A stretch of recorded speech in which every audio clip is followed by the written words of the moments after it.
Okay, I think I'm in the clear, guys. Woo!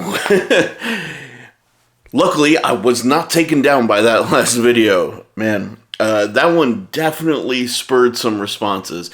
If you guys don't know the video that I'm talking about, it was the video about Blade HQ being out of touch with the knife community here. And man, I was worried that I was gonna not be around much more to make some videos. But here I am. And we have a fun one to talk about this particular episode. So strap in and let's get into it.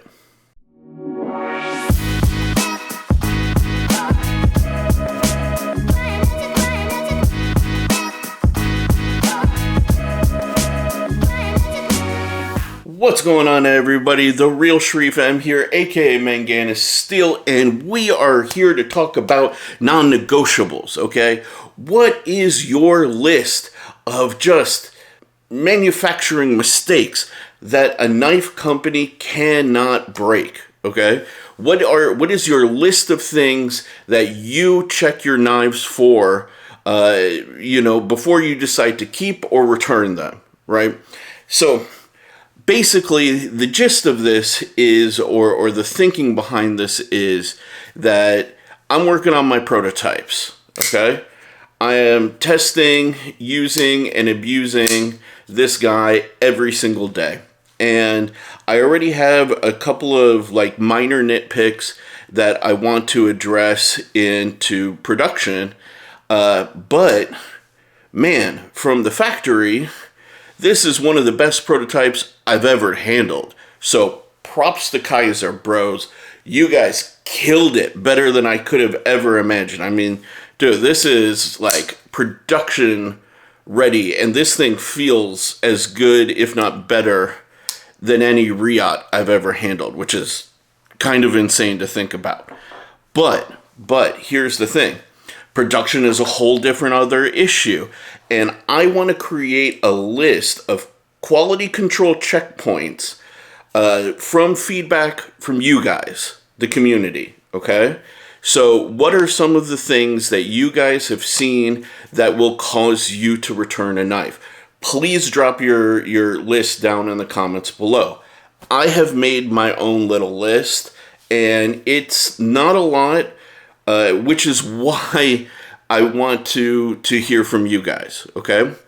My list includes uneven grinds, blade play, blade centering, material transitions, okay? Action, and detent like flushness and fit, okay? So let's break out and kind of talk about each one, okay? And if I'm missing any, please, again, drop it in the comments below. This list of QC is really important to me because when I do the pre-order, the manufacturing is done, it's going to come to my house and I'm going to hand check every single knife myself.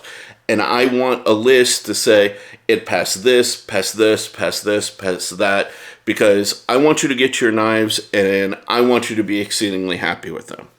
So now let's go back to my list. Uneven grinds, okay? I've been very lucky to say that I have not gotten knives with horribly uneven ground edges at all. If they've been off by a quarter of a mil. So it's nothing that I couldn't sit down with my work sharp and just, kind of bring back the apex to, a perfect centering. But if you've ever seen really dramatically bad uneven grinds, let me know. It's definitely something that I'm going to be looking for on each one of these guys. It's very important. The edge on these is extremely thin behind the edge here because of the hollow. So I want to make sure that everything is really, really nice and crispy, okay? The next one on my list was blade play. I, for the most part, haven't had any issues with blade play either. not from the factory. And these guys are solid, like a bank vault, okay? That are not just in terms of blade play, but also rock. That's a big one as well. Zero lock, zero blade play. Anything other than that is unacceptable to me. Like I said, I haven't really had any knives that have had that. I do kind of have two that have just the slightest hint of rock, but they're not game changers for those particular knives. But the rest, man, they've been phenomenal. I've been very lucky in that regard. I have heard some horror stories. Now, next one on my list was blade centering. I feel this is a no-brainer. Absolute no-brainer, okay? Blade centering is actually a really big issue. It can mean that there's loose tolerances in the pivot, could be some warping in the blade, you know, so I will absolutely check for spot-on blade centering. And I mean, look at that. Like, that thing is dead to nuts center, and I haven't taken a screw to this thing at all, you know, not one bit. Next one that I said on my list was material transitions. The reason I bring this up is because I did have a Benchmade Crooked River that did have some very, very clear, you know, surface transitions, and I didn't care for that personally. I mean, you're paying what, 200 plus for the Crooked River, and they can't even get these things smooth. It's ridiculous, you know. But I will say, especially considering I'm doing these, you know, angular cuts right here, man, KIZER killed it. You cannot feel a single edge transition whatsoever. I'm genuinely impressed, and I hope you guys will be too, right? Now, the second to last one is action. This is the one that I'm most interested in from you guys, okay? I tend to prefer a stiffer action. I do. And out of my 3 prototypes, this guy, the micarta, has the stiffest action of the group. It is distinctly noticeable. I mean, this thing jumps almost like a ProTech Auto when you open it. And as I said, I don't mind that, but it is stiff to the point where I'm thinking about putting little chamfers here on the side of the flipper because, I don't know, some people may complain that that's a little sharp, and if you do get a stiff D10, it may be a little uncomfortable. But let me know, right? The purple one with the purple haze fat carbon fiber has the absolute perfect, most dialed in balance, in my opinion. It's stiff without being as stiff as this guy, you know, but I do enjoy that this one is this stiff, hence why I do tend to carry it every single day. And the white one has the lightest D10 out of the 3. It's not failure light, but I definitely would prefer something between the purple and the natural micarta here, okay? But let me know. I mean, everybody has their preference for D10s and stiffness of the action and all of that stuff. I don't think anybody likes an action that's light enough to fail, but maybe you do. So please drop your thoughts down in the comments below. This is definitely a big one, and it's definitely something that I'm going to be checking on every single one of these guys. Okay? And last but not least on my list was detent like fit. Okay? What I mean by that is in the closed position, is the detent hitting flush?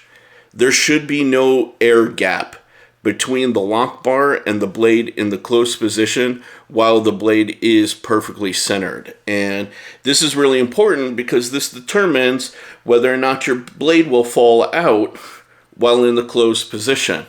And I do not want a knife, especially with a stabby tip like this, to be opening up in your pocket. I think that's a liability. I think that's dangerous. And it's really important to me that I ensure that fact going forward, that every single knife stays absolutely closed all the time when it's intended to be closed. Okay? So, this was my short little list. Uneven grinds, blade play, lock rock, blade centering, material transitions, quality of the action, and detent, fit and finish.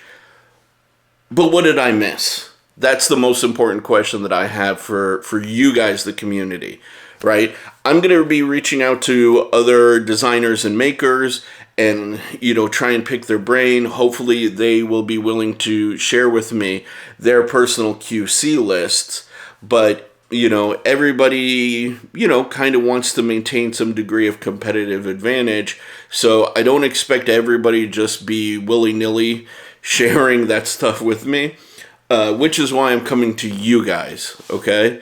So please let me know what is important to you. What are some of the horror stories that you guys have had about pure, fucked up QC, right?